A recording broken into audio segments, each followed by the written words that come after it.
Welcome to Securing Digitalization, the Siemens Cybersecurity Podcast.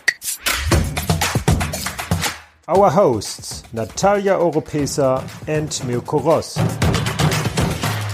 Welcome to Securing Digitalization.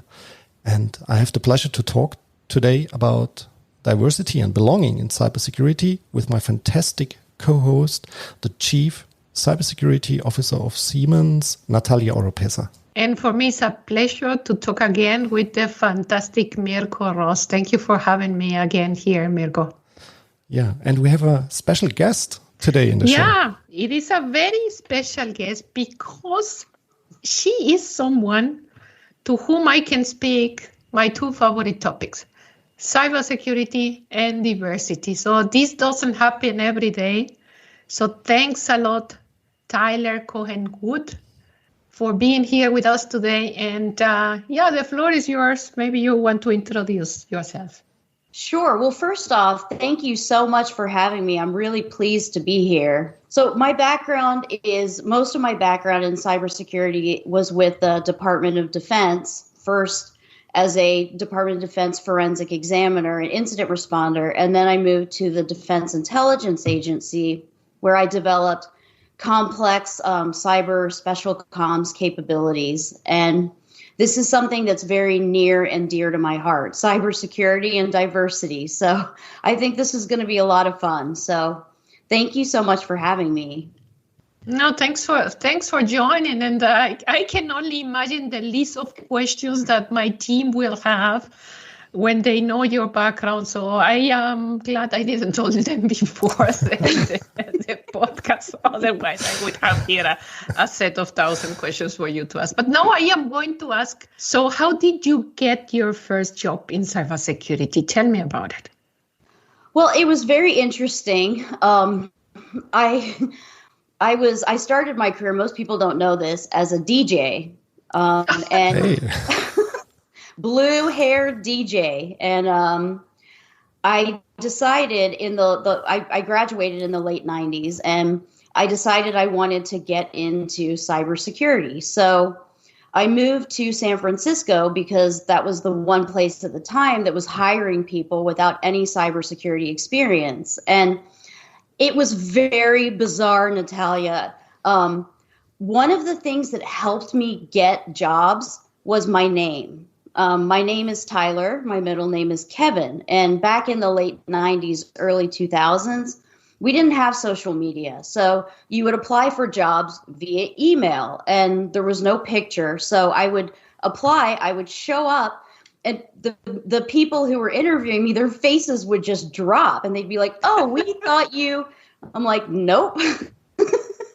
But because of my desire to learn, and that this was something that I was so interested in, I made a great impression, and that's kind of how I got the jobs. And it shouldn't have been like that, but it was. And we didn't have DEI officers back then, and it was just one of those really interesting things. So my name, which I used to hate as a kid, but now it's really helped me in my career. So that's really bizarre and funny as well. So thanks for sharing with us. Now, you mentioned I went there because I wanted to be in cybersecurity. And this was a place where they were hiring for people without experience. So that, which is telling me you really wanted to work in cybersecurity. And I recall in the late 90s, there was really not that much information about cybersecurity, number one.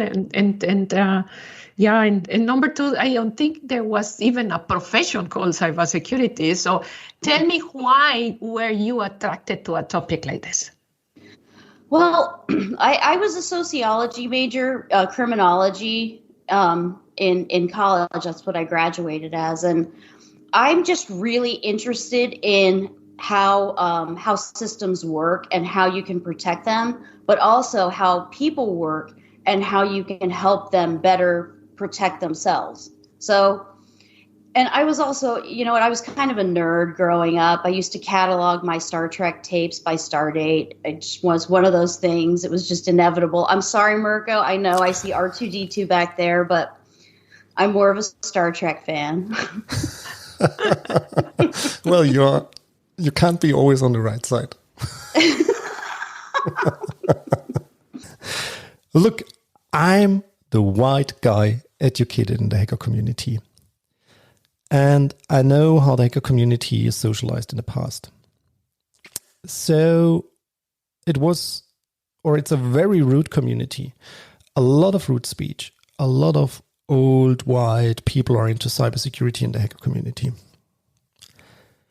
Also, with few to your total experience, can this be still the right constellation to meet today's increasing cybersecurity challenges? Regarding this question, I had a conversation with Gerhard Kleitzmann from Siemens, human resource specialist in field of cybersecurity. And Gerhard is telling us why it needs diverse teams in cybersecurity to be as successful as possible. Of course, research has shown that diverse teams are more productive, are more innovative. But what it needs actually that you need skilled people that are diverse. And what actually brings what we see is that you also need to be a more inclusive employer. The more inclusive you are as an employer, the more you promote belonging, the more diverse people will actually apply to your positions, will actually want to be promoted in the organization. And that per se brings diversity into your teams. Diversity is not only by demographics, that we have males and females, black and white, any dimension that you can think of here, but actually what it brings is the diversity of thoughts. This is what we're really driving for when we talk about diversity as well. So what would it mean for cybersecurity? Look what happens right now in the industry. You see the big cyber attack right now running in oil and gas in US, for example. You can imagine there has been quite a diverse and inclusive team behind it. They have been very creative here, coming up with innovative solutions, how to hack actually their systems. And this is what is demanded, particularly also in cybersecurity. You need an environment where everybody belongs, where you can actually open up to the most diverse team that can bring up the most creative solutions to protect ourselves. So diversity is highly demanded. Inclusion is highly demanded in cybersecurity to actually bring up the most creative ways how to protect and defend ourselves. Well, let me tell you, Mirko, I think that for years now, for some times now, Siemens has been aware of the case for change in many regards, also in cybersecurity. And this is why in the Siemens talks about having a growth mindset, right? And about empowering people. By the way, let me tell you as well, I have a very diverse cybersecurity board. It includes many nationalities from India, from China, from the US, from Germany, also different ages and different backgrounds, business background and also technical background. So the cybersecurity board of Siemens is very, very diverse. So Tyler, do you also see such change? I have been seeing changes. I love what you said, Natalia. I think that we're trying to solve a very complex problem today. I think it's easier to solve the future problem because we can get young women, people of diverse backgrounds interested in cybersecurity from the beginning, and the cultural change is happening. But that doesn't really solve the problem now. Just because you have the openings and you want for diverse people to come and apply for those positions, there's a huge shortage of cybersecurity positions all over the world. And that is something that just has to be fixed. And I do believe that every problem has a solution, and I believe that oftentimes those solutions come out of diverse collaboration.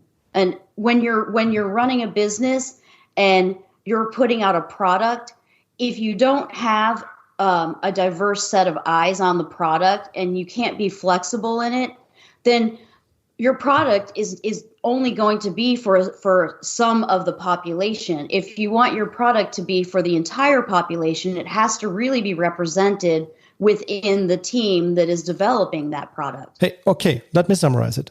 As diverse a cybersecurity team is, as successful is it. But what's about education? Is it like that we need to train and to educate rather early in the universities or the schools? Is it something we are missing and we always need to promote stronger to be more effective in cybersecurity? Go ahead, Tyler. I was just going to say, cybersecurity needs to be taught in schools, just like math and English, because it is such a part of everything that we do. We have devices on us at all times. We're constantly surrounded by different technologies that, can be an entrance point into our network. But one of the things that is also important, why kids have to really understand cybersecurity and learn it, is because they have to be able to protect themselves when operating in this domain. Because we all know that not everyone is who they say they are online, and it's easier now to sort of look for clues to vet if someone's who they say they are, but we're not 100% there yet. So it's not only to diversify the cybersecurity pool, but also to teach kids how to protect themselves. Tyler was touching on cybersecurity, which I completely agree with that. The education of cybersecurity needs to start very early in the education. But I think the answer can go as well in the direction of diversity and inclusivity. And I think the schools, the universities, I can tell you, I was not teach on how to be inclusive or how to listen. So I was never told to be like this. I had to learn this during my professional career practice, right? And I think it helps a lot.